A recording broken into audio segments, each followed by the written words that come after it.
They say death is final, but sometimes it's the silence left behind that screams loudest. And when the world woke up on July 20th, 2025, to the unthinkable news that Malcolm-Jamal Warner, the man who once lit up millions of living rooms as Theo Huxtable, had drowned off the coast of Costa Rica, it wasn't just another tragic headline. It was a global gut punch, a seismic rupture in the hearts of generations who had grown up believing that Theo was more than just a sitcom character, that he was family, comfort, laughter, and warmth. But now, all of that was ripped away by a rogue wave, a riptide, and a moment that stole everything. And yet, somehow, the heartbreak only deepened when the one person who should have said something, who should have held his hand in death the way she held it in life, vanished without a word, no statement, no post, no tearful tribute, not even a whisper of goodbye, just a wall of silence, a void where love should have spoken. And that void soon swallowed everything else, because what began as an accident quickly unraveled into something darker, more confusing, more chilling, as fans across the world lit up social media with grief and love, posting throwback clips of Theo dancing, Theo laughing, Theo stumbling his way into adulthood with charm and vulnerability, while celebrities like Angela Bassett and Regina King mourned publicly, sharing heartbreak that felt too personal to be performative. But as the tributes poured in and the hashtags surged, justice for Theo, one say, goodbye to Malcolm, where is his wife? The silence of one woman roared through it all, and the world couldn't help but ask, where was she? Why didn't she speak? Why wasn't she there when it mattered most? And that question only grew louder as details trickled out from the beach that fateful morning, where witnesses described a family moment so pure it ached. A father and daughter playing in the surf, a red and yellow beach ball floating toward the horizon, a little girl crying out in fear, and Malcolm, smiling, reassuring, barefoot in the sand, kneeling down to whisper the last words he'd ever speak. Don't cry, baby. I'll go get your ball, before jogging calmly into the turquoise water, unaware that Playa Grande was a beautiful liar, its postcard perfection hiding deadly currents and sudden drop-offs that turned gentle waves into merciless traps, and in seconds, he was gone, pulled under without a sound, while lifeguards raced in and CPR was performed for 45 minutes straight by strangers who fought to save a man they didn't know but couldn't bear to lose, and his daughter, frozen, watched it all in horrific silence, whispering, he said he'd come back, over and over as if willing the ocean to return her father, and when they finally stopped, when it was clear he was gone, the world stood still, shattered. But in that shattering was something worse. Absence, not just of Malcolm, but of the woman he'd called his wife, the woman who, according to everyone, should have fallen to her knees, screamed to the heavens, held her daughter close and howled with grief. But she didn't, because she wasn't there. Not really, not in the way people expected, not in the way that felt real. And when her silence extended beyond the beach, beyond the hospital, beyond the headlines, it became a mystery, one that fans weren't willing to ignore. And it only deepened when there was no funeral, no memorial, no live stream, just a cold statement from a source close to the family, announcing a private service behind closed doors. No cameras, no fans, no public mourning, and again, not a word from her. And suddenly, what had started as compassion curdled into confusion, then anger, then speculation, as blogs, TikTokers, Reddit sleuths, and journalists tried to answer the question none of them should have had to ask. Who was this woman? Because while Malcolm's career had been public, beloved, celebrated, his marriage had been a ghost, no wedding photos, no red carpet appearances, no social media posts, just whispers that he'd quietly married around 2018, that she worked in the music industry, that they had a daughter named Liana, but no details, no names, and no confirmation. And now, with Malcolm gone, the world realized how little they'd ever really known. And that terrified them, especially when a witness at the airport, a retired gate agent, came forward saying he saw the woman board a private jet hours after Malcolm's death, hoodie over her face, holding her daughter's hand. And when the little girl broke down crying, sobbing, "I want Daddy!" the woman didn't comfort her. Instead, she whispered, "Daddy's gone." "Don't make a scene," which sent chills down the man's spine and outrage across the internet. Because who says that to a grieving child? And just like that, she went from mystery to villain, from ghost to suspect, as more people came forward, including a beach house staffer who posted anonymously on Reddit that from the moment the family arrived, something felt off. But just when the grief-stricken world began to piece together their mourning with chalk drawings and candlelit vigils, just as Leanna's trembling words from that tiny Brooklyn church echoed across oceans, I saw who tried to help and who didn't, as artists painted murals of Theo beneath halos and strangers who'd never met. Malcolm posted poems titled Don't Cry, Baby in every language imaginable. Something shifted in the shadows, something that unraveled the last bit of peace people clung to, because silence can be protection. But sometimes it's a weapon, and hers was starting to feel like the latter, especially when a hidden source from inside the therapy center, someone who claimed to be a receptionist with nothing to gain, leaked an incident report that during their intake session, Leanna had a panic episode and screamed something the therapist had to record for legal protection. Mommy told Daddy she hoped he drowned.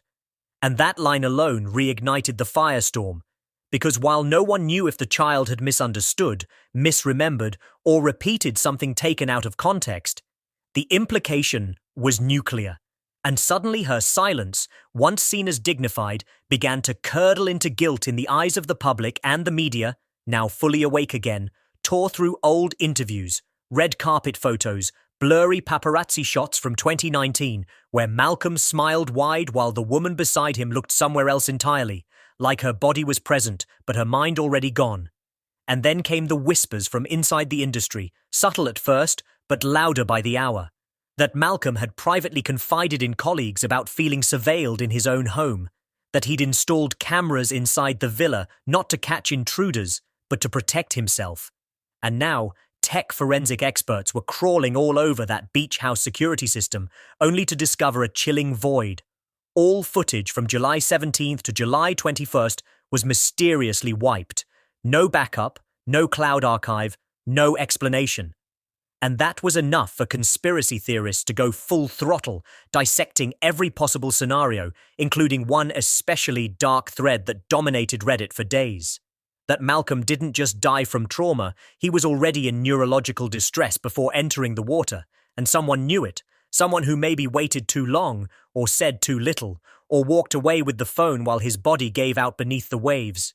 And as that theory burned across the internet, the spotlight swung back to the one person whose presence should have been a source of comfort, but now only inspired dread. His wife, the woman whose name no one knew, whose face flickered only in shadows, whose existence felt more myth than memory, until a journalist in Los Angeles found a legal loophole. A property deed from 2020 for a gated estate purchased in her name using a shell corporation tied to an offshore account in the Bahamas. And with that discovery came a name.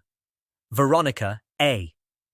The woman with no public records prior to 2016, no social footprint, no driver's license, no school enrollment, nothing but a marriage certificate to Malcolm filed under private jurisdiction laws in Nevada, and now every reporter, blogger, and true crime podcaster was on her trail, digging through former aliases, past relationships, even rumors that she once dated a controversial music mogul known for keeping women in the shadows. And it was around this time that Leanna, now protected under temporary guardianship by Malcolm's older sister Denise, started drawing pictures in therapy that chilled every adult in the room. Stick figure scenes of a man in water, a woman walking away, and a red and yellow ball floating beside a black cloud. Images so emotionally loaded they triggered a mandatory CPS psychological evaluation. And the evaluator's final report, though confidential, was allegedly leaked by a concerned party who said simply, "That child has witnessed something she shouldn't have." And meanwhile, Veronica, or whoever she truly was still nowhere to be found, last seen by paparazzi in that grey hoodie in upstate New York.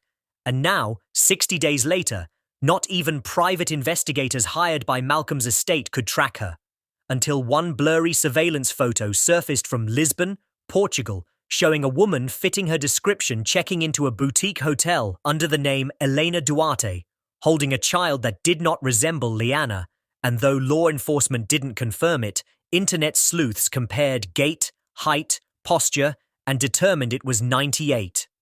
2% likely to be Veronica, possibly with another child, her child, a niece, or a decoy. And suddenly, a new question emerged. What if this disappearance wasn't just avoidance? What if she was running from something? Or someone?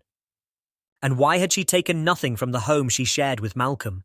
Not a photo, not a ring, not even Liana's favourite toy, which was later found in the sand where Malcolm drowned, left there like a gravestone, and then, as if summoned by sea. But if anyone thought the tragedy had finally settled into history, if they believed the storm had passed and all that remained were aching echoes, they underestimated the power of unanswered questions, because just as Liana's therapy sessions began turning into testimonies and memorial murals of Theo stretched from Brooklyn sidewalks to Cape Town's townships, a journalist named Rhys Davenport, once shunned for chasing tabloid trails, surfaced with a 5-part docuseries called Gone Without Goodbye. And its third episode, The Woman in the Hoodie, broke the internet overnight with a single recovered frame of airport surveillance footage. Veronica, hood pulled low, jaw clenched, glancing at her phone as she reached toward Liana. But it wasn't the image that burned through the public. It was the timestamp, July 20th, 5:17 p.m., 22 minutes before the official time of Malcolm's drowning, sparking a wildfire of speculation. Because how could she have been boarding a private flight in San Jose if she was supposed to be on the beach watching their daughter watch the ocean steal her father? And just like that, everything shifted again. Timelines warped, trust shattered, and what had once been grief transformed into collective fury. Because this wasn't just silence anymore, this was contradiction. And contradiction meant either the timeline was manipulated or the truth had never been told at all. And the final nail came in the form of a leaked customs declaration stamped with Veronica's alias, Elena Duarte, showing her departure from Costa Rica listed at 6:03 p.m., a time overlapping with the moment CPR was still being administered to a man her marriage vows once bound her to, and when reporters swarmed the estate lawyer asking if she was even there when Malcolm took his last breath. The response was vague, clinical. The family prefers not to comment on matters of minute detail. And that's when everything erupted, because now it wasn't about grief or mystery. It was about accountability, and the internet's fury was unrelenting, with digital sleuths uncovering her old social accounts buried under discarded usernames, finding posts from years before where she waxed poetic about love being a prison and people mistaking security for affection. And one post in particular, dated April 3rd, 2022, sent collective chills through the world. Some bonds aren't meant to be celebrated. Some smiles hide survival.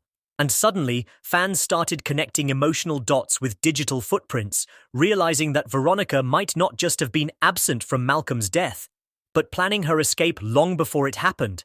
And while some leaned into sympathy, painting her as a woman trapped in a gilded cage, more believed the opposite, pointing to financial records that showed Malcolm's personal accounts being drained of over $200,000 within 5 months before his death, all transferred into joint ventures or holding companies later linked to her name. And now, the story took on the stench of a premeditated exodus, not just physical, but emotional and legal, and the final confirmation came from an unlikely ally. A private banker in Zurich who claimed under whistleblower protection that an account under Elena Duarte had been opened in February 2025 with a deposit marked simply Project Peace. And while no names were officially tied, the pattern, timing, and intent could no longer be ignored. And meanwhile, Liana, now surrounded by child psychologists, teachers, and extended family members, began speaking more freely, telling her cousin during a supervised visit, "Daddy cried when Mommy yelled. He thought I didn't hear, but I always hear through walls." And the cousin, unable to ignore the pain laced through those words, submitted a report to CPS, triggering yet another quiet investigation into Malcolm's final 90 days. And that's when the long-forgotten piano bench returned to the narrative, not for the journal it had hidden, but for what lay beneath its lining. A thumb drive labelled Insurance in Malcolm's handwriting, discovered only after Liana told her aunt during a music lesson. Daddy said his secrets sing when no one listens. And on that drive was a video, shaky, low-lit, taken on his phone while alone in a hotel room weeks before the beach trip, where he looks into the camera with swollen eyes and says, "If you're